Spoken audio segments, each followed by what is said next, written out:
بكم البنات في فيديو جديده اللي جيت لكم هذه المره باش ندير لكم فيها افكار تنظيم الطاوله.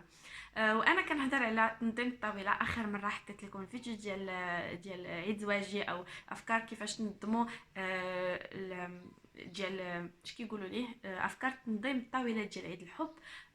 بزاف ديال لي كومبليمون وبزاف ديال البنات عجبهم كيفاش كنت منظمه الطاوله ديالتي او الاواني اللي كنت مستعمله فيهم. بزاف ديال البنات طرحوا لي اسئله في الخاص سواء في الميساجات في انستغرام او لا الخاص عندي في الواتساب، وسولوني مايا عافاك كيفاش فين كتلقاي هذوك الاواني، بشحال شريتيهم، واش غاليين واش عادي. نتوما عارفين بان الاواني الخشبيه او ستيل بامبو هو ستيل اللي دارج دابا على حساب في تنظيم الطاوله، هو اخر ما كاين في تنظيم الطاوله. هاد ستيل هذا اول وحدين استعملوه هما التركيين. لي تورك هما اللي بداو تيديروا في الطاولات ديالهم، ولكن هو في الاصل الناس اللي كياكلوا في الخشب هما الناس الصينيين. في الاصل الصينيين هما اللي تياكلوا فيه، والاغلبيه دابا ستيل بومبو وليت كنشوفوا بزاف عند لي انستغراموز البنات اللي كيكونوا ايقونات ديال الاكل او فن تقديم الطاوله. هنا اليوم غادي نجيب لكم افكار تنظيم الطاوله باقل تكلفه. البنات كنسطر عليها باقل تكلفه، كيفاش ممكن تقدموا الطاوله ديالكم بارقى الاشكال ولكن الاثمنه تكون رخيصه بزاف. فلهذا البنات غادي نحاول نجيب لكم فين ممكن تقدروا تلقاو هذا ستيل بومبو والاثمنه شحال، واهم حاجه البنات الجوده ديالته تكون زوينه. يلا نبداو على بركه الله. اول حاجه البنات غادي نبدا بها هو هذا الستيل ديال القلب اللي كنتو شفتوه في اخر فيديو ديالي. الستيل ديالو كيجي بحال هكذا. غادي نخلي لكم دائما الهضره ديالتي مرفقه بصور ديال كيفاش ممكن نقدموا فيهم فطور او لا كيفاش ممكن نقدموا فيهم غداء او اي حاجه. دونك كاين هذا لو ستيل هذا اللي كيفاش ممكن تديروا فيه مثلا هنا شويه ديال الفرماج، هنا كديروا فيه شويه ديال الخيار، شويه د مطيشه سوريز، اولا كتحطوا فيه الماكله ديالكم الاكل ديالكم. كيف ما ممكن الطريقه اللي درت انا هي بحال هذا الستيل هكذا. تجيبي هاد الطبيسل قلب هذا البنات، هذا الستيل قلب هذا خديته في ياتو، خديته بالثمن ديال 20 درهم باش خديت منهم جوج تقاموا عليا ب 40 درهم الواحد. دونك كانوا هما جوج اللي بقاو في الحقيقه عندهم. دائما ياتو اللي كنقول ياتو ديال اكادير. انا نورمالمون كناخذ فياتو ديال مراكش، مي هذا خديته فياتو ديال اكادير. بالنسبه للستيل ديال القلب هو هذا خديته عند ريم ديكور ميزون دو ريم. هي عندها باج البنات انستغرام، و الاثمنه ما عقلتش شحال صراحه تقال، لانني كنت خديته مده هذه باش ما نقولش بيتيز ويكون الثمن قل او اكثر الله اعلم. خديت من عندها خديت من عندها 4. فوالا هادو البنات كيف قلت لكم دائما غنبقى نخلي صور مرفقه ديال الانواع ديال كيفاش ممكن تقدموا فيهم سواء الفطور او وجبه اساسيه. في الفطور ديالكم حاولوا البنات تعطيو قيمه الماكله اللي نتوما تاكلوها باش يكون عندكم النفس وتبداو نهاركم زوين، تبداو بنشاط بحيويه. اهم حاجه هو الفطور ديالكم، حاولوا تزوقوا تفننوا عليه باش تحطوه مزيان. ثاني حاجه حتى في الاكل ديال الغداء ديالكم حاولوا البنات فاش تقدموه سواء لمول الدار او الوليدات ديالكم يكون منظم بواحد الطريقه. ما تسناوش زعما حتى يكونوا عندنا الضياف عاد نجبدوا الماعن عاد هادي لا، حنا اولا نتهلاو في راسنا حنا الاولى عاد نشوفوا الناس الاخرين. كيف شفتوا قلت لكم هادو ديال القلب عندهم بزاف ديال الانواع والاشكال ديال الصور اللي غادي نخليهم لكم كيدوزوا مع الاكل ديالي. كاين هذا القلب هذا، وكاين هذا لو ستيل هذا ستيل ديال بحال شكل ورقات. هادو باقي ما استعملتهمش البنات. كيجيو بحال هذا الشكل هادو. فوالا كتقدروا تحطوا فيه هنايا مثلا حوته، وهنا كترفقوا بها لي سالاد اللي عندكم، او هنا تحطوا لي صوص بحال مثلا هادو كيجوا بحال هكا تحطوا فيهم لي صوص، وهنا تحطوا الاكل ديالكم سواء الصغير او الكبير مثلا بحال هادو، وكتبقاو تحطوا هنايا الحوته ديالتكم والشكل ديالها كيجي زوين او انيق. هذه خديتها عند تورك ديكوراسيونو، شي حاجه بحال هكذا. المهم لاباج ديالها دائما غنخليها لكم في صندوق الوصف. تعامل زوين والاثمنه عندها حتى هي مناسبه، كتجيب ستيلات او ديكورات ديال تركيا. غالبا الاسم ديالها ترك ديكوراسيونو. سميتها صعيبه شويه لانها مشتقه من كلمه تركيه. شنو مازال الا كنتو كتعقلوا على هادو اللي كيحطوا فيهم سواء الفاكهه او لا كيحطوهم اخر مره تنزلوا في بيم بالثمن ديال 44 درهم. كنت خديتهم انا ب 85 درهم، مي تنزلوا في بيم بالثمن ديال 44 درهم. فيهم هذه الخشبه هذه لتحت، ولقيت لكم البديل المناسب ديالهم. بالنسبه للشكل المناسب ديالهم هو اللي خديت عند اش كيقولوا لي عند لا هذا خديته عند ترك ديكوراسيون. هادو نهضر لكم على هادو هما الاولى ونرجع نكمل في هادو البنات ملي جات يدي فيهم. هادو خديتهم عند ترك ديكوراسيون.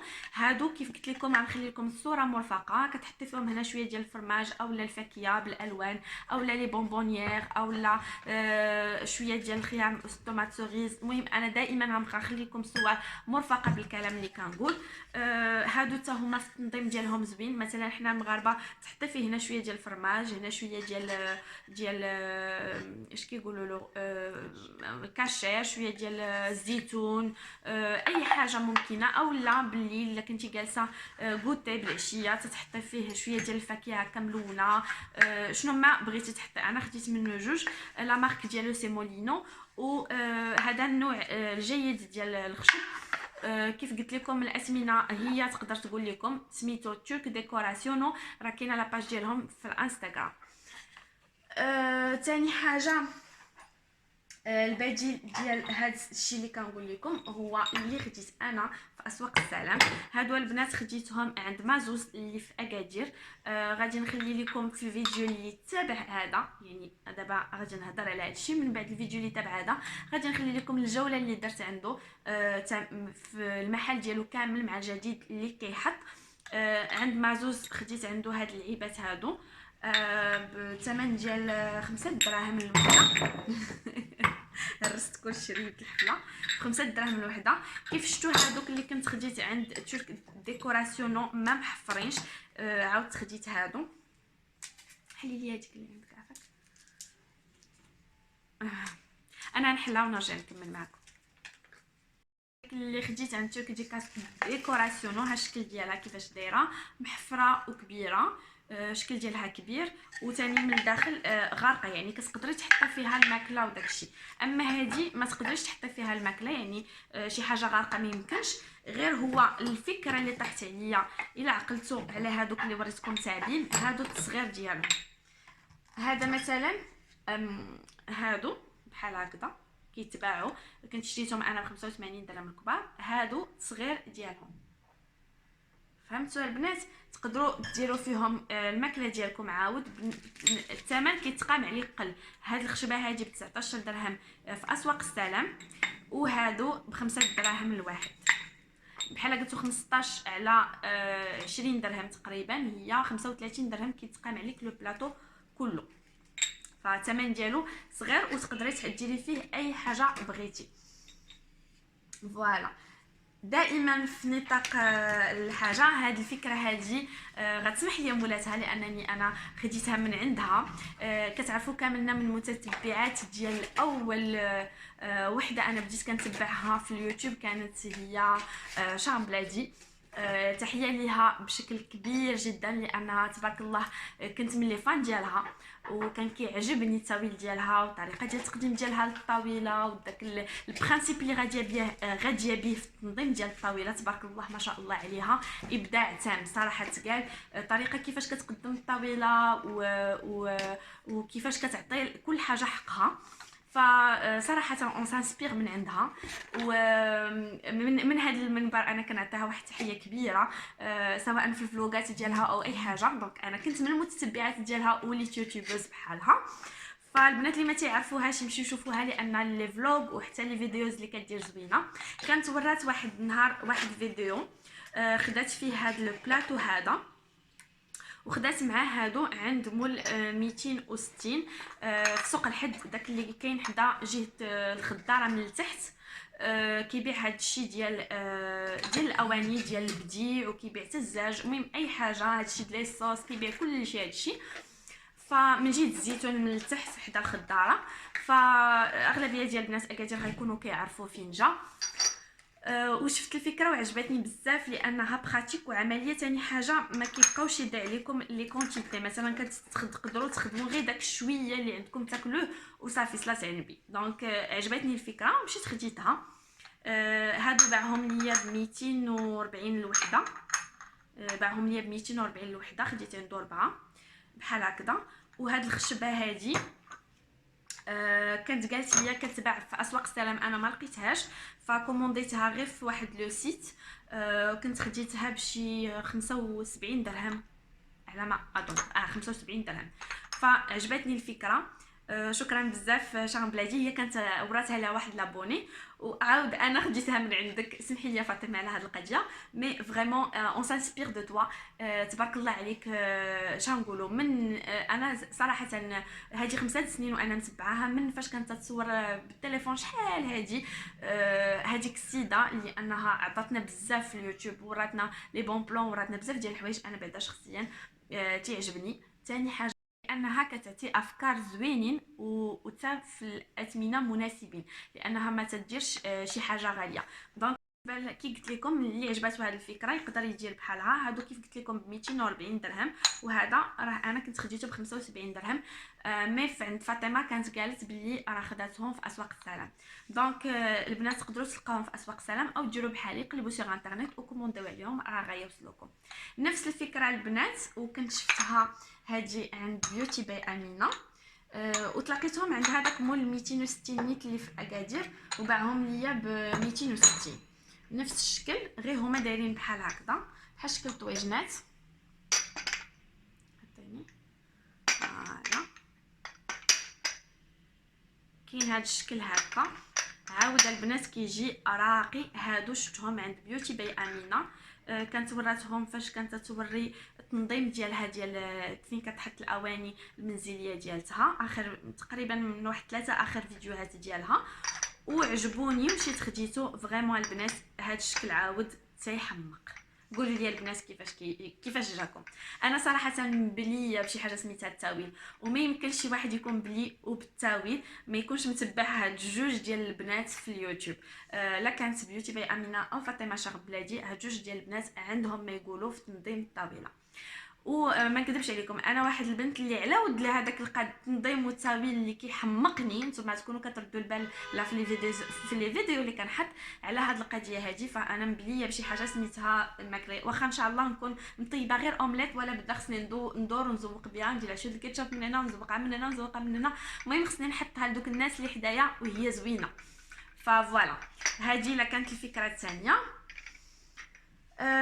دائما من عند الفراقات اللي خديت واللي كيعجبوني، نتوما عارفين بان هاد الفراقات هادو ولاو موضه. هادو البنات خديتهم عند ترك ديكوراسيونو، باج في الانستغرام كي كتشوفوا كتنزيرها. فوالا كتجي بحال هاد الشكل هذا. خديت منها جوجات. فاش كتكون كيجيبوها لك. عطيني هذه. شكرا صاحبتي العزيزه كتصور معايا، الله يخليها ليا، هي اللي معاوناني. فوالا كيفاش كيجيبوهم اونباليين البنات، ما تخافوا حتى حاجه تهرس لكم، لان تبارك الله كيكونوا اونباليين هادشي مزيان. فوالا كي قلت لكم دائما وانا كنقدم هادشي غادي نكون كنعطيكم افكار ديال الصور كيفاش كيكونوا محطوطين. كتجي مفرقه بحال هكذا، يعني بحال هاد الشكل هكا مفرقه، كتمونطيوها بهذا الشكل هذا. غنخلي لكم الصور دائما كيفاش كتحط في الطبله، كتجي انيقه بزاف بزاف بزاف. دائما في الستيل ديال لي صوص وتقديم اولا ديال لي كونفيتور، ولا بحال هادو خديتهم في مرجانه البنات بثمن ديال 40 درهم. خديناهم ب 40 درهم مع المعلقات ديالهم بحال هذا الشكل هذا. خديت منهم 4 من بحال هكا، معاهم هذا الخشب هذا لتحت، ومعاهم هادو ديال لي صوص معاهم هادو ديال لي صوص مع لي كويير كيجيو بهذا الشكل هذا. كيف انك ممكن تقدمي فيهم كي قلت لي كونفيتور ولا لي صوص ولا اي حاجه بغيتي. فوق الطبله كيجيو هائلين والمنظر ديالهم زوين. كيف ما ممكن تحيدي هادو وتعوضيهم بواحد الشكل اخر اللي خديتو نيت في مرجان. دايرين ليهم على ما اعتقد اما 5 دراهم اما 3 دراهم، ما بقيتش عاقله. كديريهم بهذا الشكل هذا كيجيو زوينين في الحطه ديالهم وكيجيو انيقين باش تبدلوا شويه الديكور. يعني بهاد الخشبه هذه تقدري تحطي بزاف ديال الاشكال. ممكن عاود تحطي هادو اللي كيجيو بهذا الشكل هكا، عاود كيجيو زوينين. كيف ما ممكن تحطي هادوك لي بلاطو اللي صغار، لا بحال هادو صغار هما هادو. كيف ما ممكن تحطوا هادو اللي كيجيو بحال هكا صغيورين. فوالا، فانتوما كتختاروا اللي بغيتو نتوما والشكل اللي كيناسبكم. كيف ما دائما عند هذاك مول 260 اللي كيبيع هذا الشيء في اكادير كيوريكم، عنده هاد القليبات هادو اللي تقدروا ديروهم في هذا البلاطو هذا كيجيو بهذا الشكل هذا. حتى هو التقديم ديالو كيجي هائل البنات، سواء في لي صوص او لا كي قلت لكم في لي كونفيتور. الا كنتو باغيين تحطوا مثلا لواحد او لا تاخذوا منهم مثلا هاد القليبات هادو تاخذوا منهم 8 ويكون عندكم ان بلاطو بحال هكذا مدور وديروا فيه بحال هذا الشكل. يجيو نحاول نوريكم، يجيو بحال هكذا بهذا الشكل هذا. نحاول نوريكم بحال شي وريضه هكا، وتديروا فيهم شويه شويه من كل حاجه. نتمنى تكون باينه لكم. دائما غنخلي لكم كيكتب لكم صور ديال افكار لتنظيم الطاوله بهذا الشكل هذا. كيجيو رائع وراقي البنات في الماكله هكذا. ممكن تحطوا وسط منهم حاجه اخرى باغيزومبل بحال هكذا في الوسط مربع او لا مدور او لا قليب كبير او بالطريقه اللي نتوما بغيتو. كيف ما دائما بهذاك الستيل اللي وريتكم قبيله ديال الوردات، تاخذوا عاود خشبه بحال هكذا بومبو مدوره وديروا فيها عاود بحال هذا الشكل هكا اللي خديت. كيجي راقي البنات وزوين. فوالا كيجيو بحال هكذا، كيجيو راقيين. ممكن ديروا وسط منهم كي قلت لكم وحده هكذا مدوره، كيجيو رائعين البنات وراقيين في الشكل ديالهم. فوالا، نتمنى تكون باينه لكم. وانا كنهضر دائما نعاودها، غنبقى نخلي لكم صور مرفقه بهذا الشيء اللي انا كنحاول نوريكم دائما. فوالا، وفي ستيل ديال القليبات كي قلت لكم تقدروا تاخذوا هذا عاود عندك مول 260 كيبيعوهم ب 3 دراهم الوحده. هاد القليبات هكا مشبكين وكديروهم مع هاد لي بلاطو بحال هاد الشكل هذا، دائما كيجي راقي. لي كويير ديال ستيل بومبو خديتهم بحال هاد الشكل هكا، كيجيو الكبير او الصغير. خديتهم في مراكش عند لاكاسا. نقطع تيكمل الاذان ونرجع نكمل معكم بمثال الاذان. فوالا، كيف قلت لكم هاد المعلقات هادو فيهم الكبارين بحال هكا وهادو الصغار خديتهم عند لاكاسا في مراكش. كان الثمن ديالهم 19 درهم. فوالا، فيهم 6 ديال المعلقات من كل حاجه. دائما في هذا الشيء ديال ستيل بومبو في اسواق السلام خديت بحال هادو الثمن ديالهم 29 درهم. طوالين بحال هكا كيقدر تقدموا فيهم بحال هكا طوالين او لا ديروا بحالي. خديت هادو بحال هكا عند هذاك النيت في السوق اللي كيبيع هادشي ديال البديع في اكادير. خديته ب 260 كيجي بحال هذا الشكل هكا وكتحطي عليه هادي. كيجي في الطاوله وفي التنظيم ديالها زوين. تقدمي فيهم بيتزا، تقدمي فيهم بسطيلات صغار، اي حاجه بغيتوها كيجي الشكل ديالها زوين وراقي. دائما البنات في اسواق السلام خديت عندهم بحال هادو ديال لي ساندويتش. الا كنتو عاقلين كنت وريتهم لكم كنت خديتهم في لاكاسا بهذا الشكل هكا ياك. كنت خديتهم ب 100 درهم الوحده. كانوا غاليين، انا كنقولها لكم كانوا غاليين 100 درهم، غير هما راهم كبار. عند اسواق السلامه البنات هادو ب 29 درهم، صغر منهم هانتوما كي كتشوفوا صغر منهم، ولكن في الحقيقه راه نفس الجوده نفس الكاليتي نفس الشكل نفس كل شيء. 29 درهم راهم رخاصين بزاف. تحطوا فيهم هكا لي ساندويتش مع دوك هادو ديال لي صوص ديالكم. انا هادو باقي ما استعملتهمش نهائيا. فمهم في التنظيم ديال الطاوله كيجوا راقيين. عند الديكور ديالي، البنت اللي كانت قدا عندها هادشي ديال اكسيون وسلعه كلشي ديال اكسيون، كدير اثمنه زوينين ومناسبين بزاف. كنت خليت لكم لا فيديو ديالها نخليها لكم في لا بار دانفو بالنسبه للبنات اللي مازال ما شافت شنو خديت من عندها والاثمنه بشحال.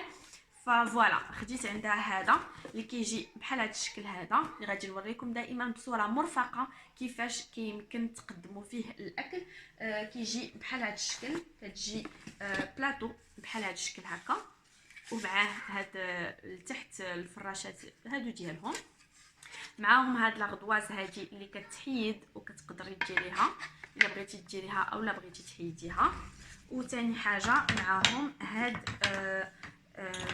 كيجي معاهم معلقات هادو اللي كيجيو بحال هاد الشكل هكا. نوريهم لكم كيجيو الشكل ديالهم بهذا الشكل هكا مدور. المهم الصوره راه هي بحال هكذا، وغادي نخليكم الصوره الاصليه ديال كيفاش كيتم التقديم ديالو فوق الطبله. ومعاه كويسات اللي كيجيو الشكل ديالهم بحال هكذا فوالا، ومعاهم لي كويير ديال الخشب راه كاينين لتحت. المهم غنحاول نوريهم باش ما يجيكمش طويل، نحاول نخلي لكم الصوره كيفاش التعامل ديال هذه الانسانه حتى هي التعامل ديالها راقي وزوين، كتعامل مزيان. وثاني حاجه الاثمنه عندها جد جد مناسبه البنات فوالا. عند ترك ديكوراسيونو خديت عندهم هاد العيبه هادي اللي غادي نخلي لكم حتى هي ديال لا مارك مولينو، اللي غادي نخلي لكم الشكل ديالها كيفاش ممكن تقدموا فيها سواء الفاكهه او لا تقدموا فيها الفرماج والشكلاط او داكشي اللي كتفطروا به الصباح او اي حاجه. كتجي في ستيل ديالها راقي بزاف. انا نخلي لكم مجموعه ديال الصور يكونوا كيدوزوا هنايا ديال كيفاش ممكن تقدموا فيها مثلا سواء الفطور او العشاء او الكوتي او اي حاجه ممكن تقدموها فيها. فكتجي حتى هي ستيل ديالها راقي في التقديم.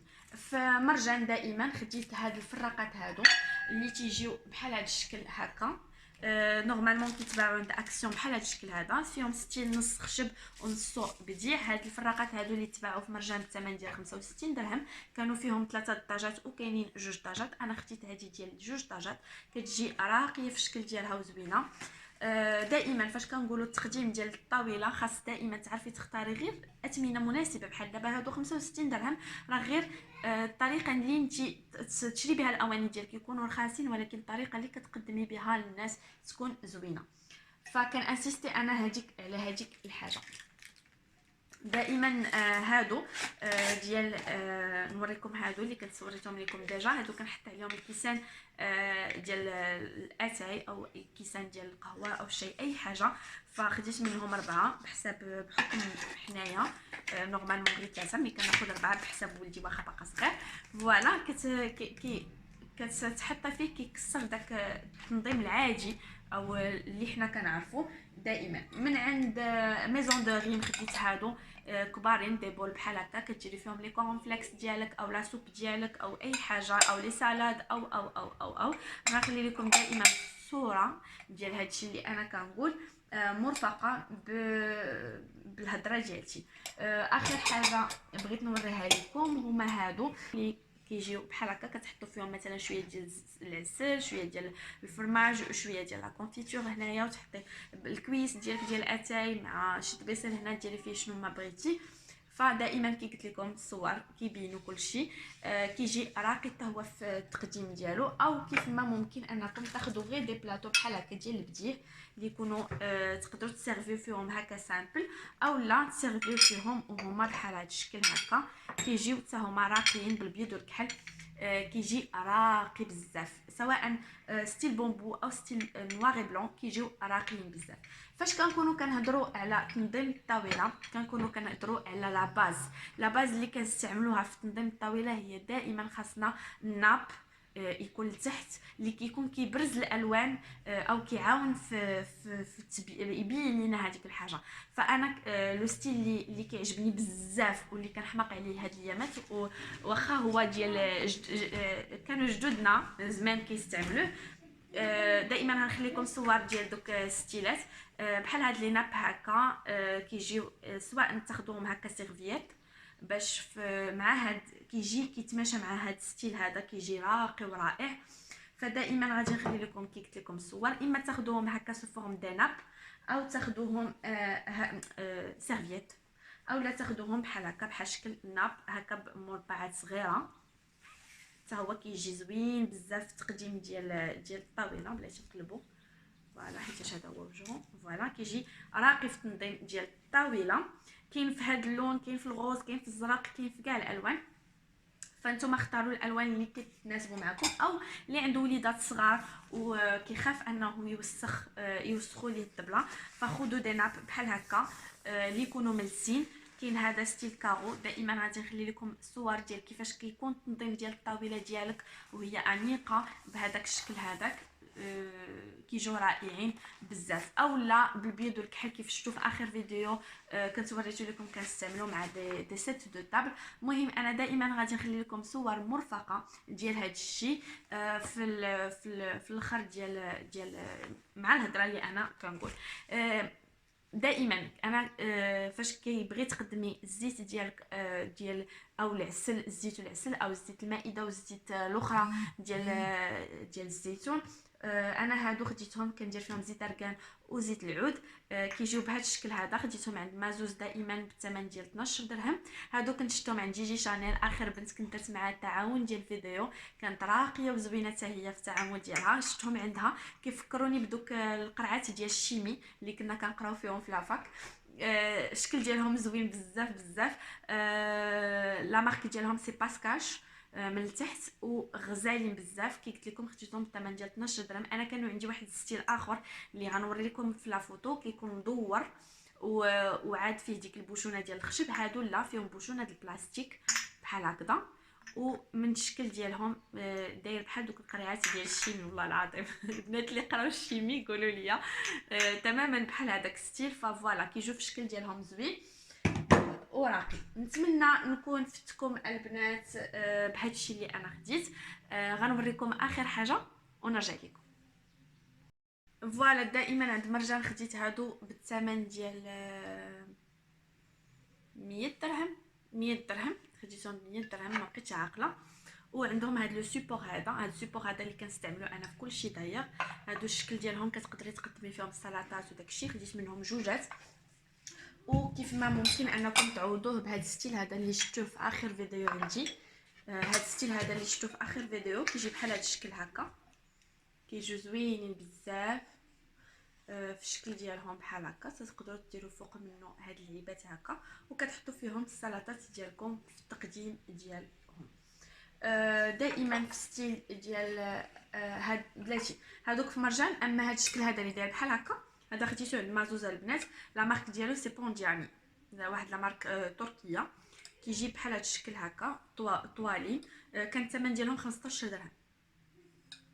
فوالا دائما في القضيه ديال لي صوص وفي التقديم ديال لي برجر ولا الماكله ولا اي حاجه، كاين هادو اللي جايين الشكل ديالهم بحال هكا اون نوار، وكاين هاد الشكل هذا بحالهم بالبيض. كاينين عنده في الاحمر، كاينين عنده في الصفر، في الالوان. انا خديت البيض والكحل كيجيو بهذا الشكل هكا.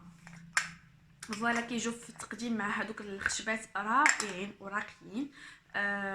وغنخلي لكم دائما صوره مرفقه ديال كيفاش كيجيو في الطبله. كاينين هادو ديال لي فريت فيهم دو مارك. كاين هاد لا مارك هادي اللي كتباع ب 15 درهم، وكاين هاد لا مارك هادي اللي صحيحه عليها ولينوكس ديالها مختلفه عليها، هادي دايره 50 درهم. فوالا ها الشكل ديالها. فانتم البنات كونوا متفنات ومبدعات في التقديم ديال الطاوله ديالكم. ما كيهمش الثمن بشحال خديتوا هذيك الحاجه، ولكن الطريقه اللي نتوما كتحطوا بها هذيك الطبله هذيك تكون زوينه. وشكرا لكم التتبع ديالكم ديال هذا الفيديو حتى الاخير. نتمنى البنات تكون نالت الاعجاب ديالكم، ونكون فتكم واحد شويه. فالبنات نخليكم على خير، بسلام عليكم حتى الفيديو جديده ان شاء الله.